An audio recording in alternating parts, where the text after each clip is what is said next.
அஸ்ஸலாமு அலைக்கும் வரஹ்மத்துல்லாஹி வரகாத்துஹு. பிஸ்மில்லாஹிர் ரஹ்மானிர் ரஹீம்.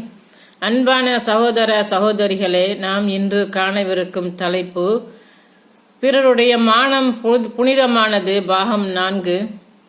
ஒரு முஸ்லிம் இன்னொரு முஸ்லிமின் சகோதரன் ஆவான். அவர் இவருக்கு அநீதி இழைக்கப்படக்கூடாது, மோசடி செய்யக்கூடாது, இழிவாக கருதக்கூடாது. இறையச்சம் என்பது இங்குதான் இருக்கிறது என்று நபி ஸல்லல்லாஹு அலைஹி வஸல்லம் அவர்கள் தமது இதயத்தை சுட்டிக்காட்டி கூறினார்கள். மேலும் அவர்கள் கூறியதாவது: ஒரு மனிதன் தன்னுடைய முஸ்லிமான சகோதரனை மட்டமாக கருதுவதே அவன் தீமையில் இருக்கிறான் என்பதற்கு போதுமானதாகும். ஹதீஸின் சுருக்கம்.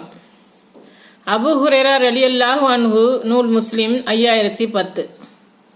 மட்டம் தட்டுவது பாவம் என்பது ஒரு புறம் இருக்கட்டும், மட்டமாக நினைத்தாலே அவன் தீயவன்தான் என்று நபிகள் நாயகம் ஸல்லல்லாஹு அலைஹி வஸல்லம் அவர்கள் உறுதிபட கூறுகிறார்கள். எனும்போது அடுத்தவர்களுடைய சுயமரியாதை விஷயத்தில் நாம் எப்படி நடந்து கொள்ள வேண்டும் என்று இங்கு உணர கடமைப்பட்டிருக்கின்றோம்.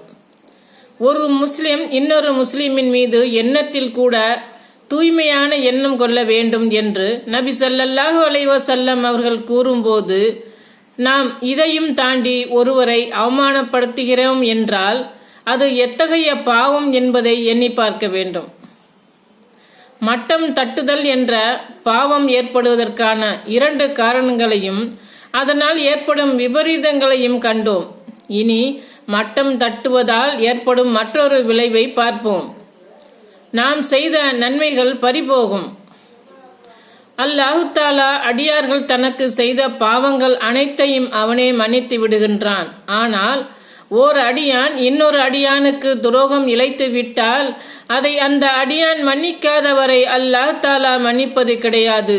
மட்டம் தட்டுபவர்கள் எவ்வளவு நன்மைகளை மலை போல் குவித்திருந்தாலும் அவரால் பாதிக்கப்பட்டவர் மறுமை அல்லாஹ்விடம் வழக்கு தொடர்ந்தால் பாதிக்கப்பட்டவரின் பாதிப்புக்கு நீதி வழங்குவதற்காக அவருடைய நன்மைகளை பறிக்காமல் விடமாட்டான். திவாலாகி போனவர்கள் யார் என்று நீங்கள் அறிந்திருக்கிறீர்களா என்று அல்லாஹ்வின் தூதர் ஸல்லல்லாஹு அலைஹி வஸல்லம் அவர்கள் யாரிடத்தில் அல்லாஹ்வின் தூதர் ஸல்லல்லாஹு அலைஹி வஸல்லம் அவர்கள் கேட்டபோது, யாரிடத்தில் பணமும் பண்ட பாத்திரங்களும் இல்லாமல் இருக்கிறதோ அவர்தான் என்று நபித்தோழர்கள் பதிலளித்தார்கள். அப்போது நபி ஸல்லல்லாஹு அலைஹி வஸல்லம் அவர்கள், எனது சமுதாயத்தில் இருந்து திவாலாகி போனவர்கள் மறுமை நாளில் தொழுகை, நோன்பு, ஜகாத் ஆகியவற்றை கொண்டு வருவார்கள். மேலும் அவர் இன்னொருவரை திட்டியிருப்பார், அவர் மீது அவதூறு சொல்லியிருப்பார், அவரது பொருளை சாப்பிட்டு இருப்பார், அவரது இரத்தத்தை ஓட்டியிருப்பார், அவரை அடித்திருப்பார். எனவே பாதிக்கப்பட்ட அவருக்கு இவரது நன்மைகளில் இருந்து அல்லாஹ் தஆலா வழங்கிவிடுவான். இன்னாருக்கு அவரது நன்மைகளை வழங்கிவிடுவான். அவர் மீது உள்ள வழக்கு தீர்க்கப்படும் முன் அவரது நன்மைகள் தீர்ந்து போய்விட்டால் பாதிக்கப்பட்ட அவர்களின் பாவங்கள் எடுக்கப்பட்டு இவர் மீது எரியப்பட்டு பின்னர் நரகத்தில் தூக்கி எரியப்படுவார் என்று சொன்னார்கள். அறிவிப்பவர் அபூ ஹுரைரா ரலியல்லாஹு அன்ஹு, முஸ்லிம் 5037. மட்டம் தட்டியதால் பாதிக்கப்பட்டவர் இப்படியொரு இறை நீதிமன்றத்தை சந்தித்தே தீருவார். இறுதியில் மட்டம் தட்டியவர் நரகத்தில் போய் சேருவார்.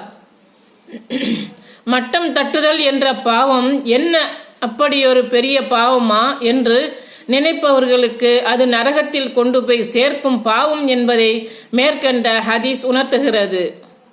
இது மட்டுமல்லாமல் இப்படி மட்டம் தட்டப்படுபவர்களுக்கு தாழ்வு மனப்பான்மை ஏற்பட்டு மக்களுக்கு சொல்ல வேண்டிய சரியான கருத்தை சொல்ல முடியாத நிலைக்கு தள்ளப்படுகிறார்கள். அதனால் அடையக்கூடிய பலனை மக்கள் இழக்கிறார்கள். எனவே எவரது மானத்தையும் வாங்கி எவரது மனதையும் புண்படுத்தாது வாழ்ந்து மரணிக்கும் நன்மக்களாக வல்ல இறைவன் நம் அனைவரையும் ஆக்கி அருள் புரிவானாக. ஆமீன். அஸ்ஸலாமு அலைக்கும் வரஹ்மத்துல்லாஹி வரகாத்துஹு.